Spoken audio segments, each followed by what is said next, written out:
సూర్యనారాయణ స్వామి జయంతి అందులోనూ ఆ దేవదేవుడికి అత్యంత ప్రీతికరమైన రోజైన ఆదివారం రావడంతో కాకినాడ జిల్లా వ్యాప్తంగా ఉన్న సూర్యనారాయణ స్వామి ఆలయాలు భక్తులతో కిటకిటలాడుతున్నాయి. వేలాది మంది భక్తులు శ్రీ సూర్యనారాయణ వేద పారాయణ లోక రక్షణమని అంటూ నామస్మరణ చేస్తూ ఆలయాల వద్ద బారులు తీరారు. దక్షిణ భారతదేశంలోనే ఏకైక శ్రీ వైష్ణవ సాంప్రదాయ సూర్యనారాయణ ఆలయం కాకినాడ జిల్లా గొల్లల మామిడాలలో వెలిసి ఉంది. ఇక్కడ స్వామివారి జయంతి ఉత్సవాలు అత్యంత వైభవంగా కొనసాగుతున్నాయి. ఈ ఒక్క క్షేత్రాన్ని దర్శించుకుంటే 108 నారాయణ క్షేత్రాలు దర్శించినంత పుణ్యఫలం లభిస్తుందని భక్తుల విశ్వాసం. ఇక గుడి వైభవం భక్తుల నమ్మకంపై ఆలయ చైర్మన్ ద్వారా మా ప్రతినిధి అశోక్ అందిస్తారు.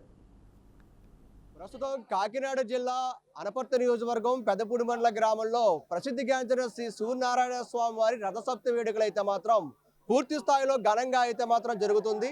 రాష్ట్ర నలుమూల నుండి కూడా భక్తులైతే మాత్రం తండోపతండాలుగా ఏదైతే ఈ పెద్దపూడి మండలం గొల్ల మామిడాడ సూర్యనారాయణమూర్తి దేవస్థానం వద్దకు ఉదయం నుంచి కూడా చేరుకోవడం జరిగింది. ప్రతి ఒక్కరు కూడా ప్రత్యేకంగా ఏదైతే స్వామివారి ప్రతిష్ఠితి గురించి అయితే ఆవు పాల అభిషేకం చేసుకున్న తర్వాత ఎవరైతే భక్తులు ఉన్నారో వారికి ఆరోగ్య సిరి సంపదలతో కూడా వారు ఆరోగ్యవంతంగా ఉంటారని చెప్పేసి ఇక్కడైతే భక్తులకి ప్రగాఢ నమ్మకం అయితే ఉంది. అదేవిధంగా చూసుకున్నట్లయితే ఈ అనపర్తి నియోజకవర్గం పెద్దపూడి మండలం గొల్ల మామిడాల్లో వేం చేస్తున్న శ్రీ సూర్యనారాయణమూర్తి దేవస్థానంలో అయితే మాత్రం భక్తులు ప్రత్యేకంగా కూడా పూజా కార్యక్రమం నిర్వహిస్తుంటారు. అదేవిధంగా చూసుకుంటే రథసప్తమి రోజున ఏదైతే కార్యక్రమాల్లో ప్రజలందరూ నిమగ్నమై ఉంటారు. మరొక విధంగా చూసుకుంటే భీష్మ ఏకాదశి రోజున 29వ తారీఖు నుండి 2వ తారీఖు వరకు కూడా పూర్తిగా కూడా ఈ యొక్క కార్యక్రమాలు సంబరాల అంబరాన్ని అంటే విధంగా కూడా అంగరంగ వైభవంగా జరుగుతాయని కూడా ఇక్కడ చెప్పడం జరుగుతుంది.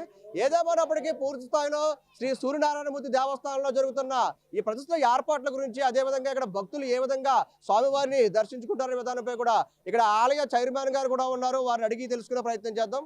సార్ చెప్పండి, ఈ యొక్క స్వామివారి సూర్యనారాయణ స్వామివారి దేవస్థానంలో విశేషత ఏంటి, అసలు ఏ విధంగా కార్యక్రమాలు జరుగుతుంటాయి, స్వామివారి ఏ విధంగా భక్తులు కోరుకోవడం జరుగుతుంది? జై శ్రీమన్నారాయణ. ఈరోజు ఆరోగ్య ప్రదాత ప్రత్యక్ష దైవం సూర్యనారాయణమూర్తి వారి జన్మదినం సందర్భంగా ఉదయం నుంచి విశేష అభిషేకాలు, అర్చనలు, హోమాలు అన్నీ జరుగుతున్నాయి. ఈరోజు ఇక్కడ ఈ చుట్టుపక్కల ప్రజలందరికీ ప్రగాఢ నమ్మకం, స్వామివారిని ఏ కోరిక కోరుకున్నా తీరుస్తాడని, ఆరోగ్యం ప్రసాదిస్తాడని ఆ నమ్మకంతో భక్తులు విశేషంగా వస్తున్నారు. ప్రతి ఆదివారం ఇక్కడ అభిషేకాలు జరుగుతున్నాయి. అభిషేకం చేయించున్న భక్తులకి అన్నదానం కూడా చేస్తున్నారు.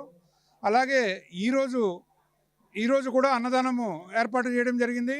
మధ్యాహ్నము రథసప్తమి సందర్భంగా స్వామివారి రథోత్సవం అత్యంత వైభవంగా గ్రామ వీధుల్లో గ్రామ ఉత్సవ కమిటీ, ఆలయ కమిటీ, అన్నదాన కమిటీ అందరూ సహకారంతో, గ్రామస్తుల సహకారంతో విశేషంగా రథోత్సవం ఏర్పాటు చేయడం జరిగింది.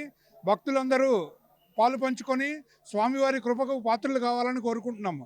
అలాగే ఈ నెల 29న భీష్మ ఏకాదశి సందర్భంగా స్వామివారి కళ్యాణ మహోత్సవములు అత్యంత వైభవంగా ముత్యాల తలంబ్రాలతో నిర్వహించడం జరుగుద్ది.